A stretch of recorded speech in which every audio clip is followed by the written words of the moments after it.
Josef Weinheber, Liebhardstal.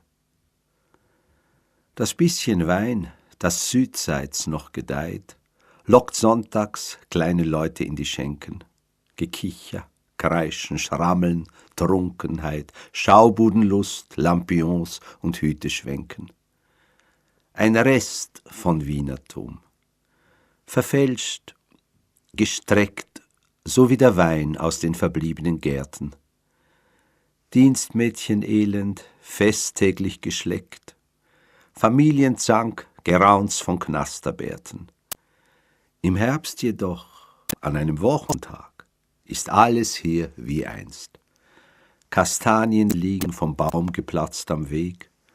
Der Amselschlag müht sich umsonst, die Stille zu besiegen. Melancholie streicht sanft durch die Alleen, liegt als Musik auf den gelösten Lehnen.